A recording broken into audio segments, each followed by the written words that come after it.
ভালোভাবে শুনে রাখো তোমরা, এগুলা হলো জুয়া। আর জুয়া খেলার বিভিন্ন প্রকরণ নিয়ে আমি এখন তোমাদের সামনে আলোচনা করছি না।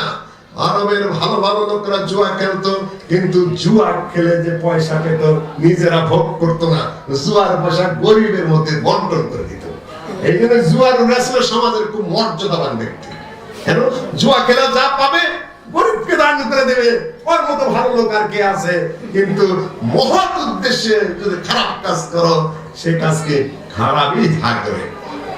সম্মানিত উপস্থিতি, এই সকল খেলাগুলো হারাম এবং নাজায়েজ, এগুলা তোমরা খেলবে না। কিন্তু ফুটবল যদি খেলতে হয়, ক্রিকেট যদি খেলতে হয়, খেলতে যদি হয় কষ্টদের দৌড়াদৌড়ি, যদি খেলতে হয় ঘোড় দৌড়, এখন তো ঘোড় দৌড় উঠে গেছে। আগে তো পুরানো ঢাকার ঘোড় দৌড় একটা ঐতিহ্য ছিল, এটা খুব ভালো খেলা, হাদিস দ্বারা সমর্থিত, কোরআনেও রয়েছে ঘোড় দৌড়ের কথা।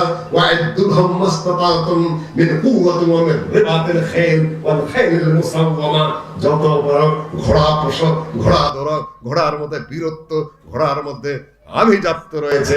এখন ধরে নিতে পারে আমরা মোটরসাইকেল, আর কি ভালো মানের মোটরসাইকেল, তবে সেটাতে কারো কোনো ক্ষতি করো না।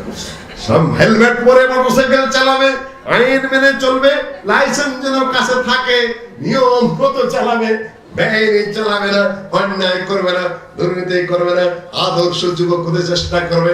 আমি হেভি মোটরসাইকেল চালাই, কোনো সমস্যা নাই, কিন্তু আমার মাথায় হেলমেট আছে, আমার এটা লাইসেন্স করা আছে, আমি নিয়মতান্ত্রিক ভাবে চালাই, ট্রাফিক সিগন্যাল ভায়োলেট করি না, আমি নিয়ম মতো চলি।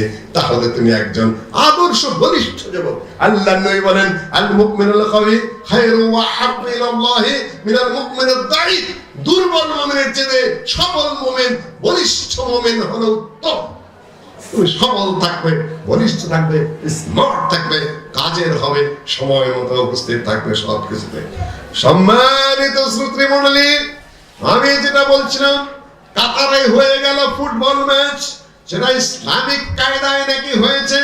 হ্যাঁ, সেখানে কাতার দেখিয়ে দিয়েছে কিভাবে দিন রক্ষা করে, সমাজ রক্ষা করে, জেনা ব্যভিচারকে বন্ধ করে দিয়ে, মদ্যপানকে বন্ধ করে দিয়ে, জুয়াকে স্টপ করে দিয়ে ওয়ার্ল্ড কাপের আয়োজন করা যায়, সেটা কাতার দেখিয়ে দিয়েছে। আলহামদুলিল্লাহ।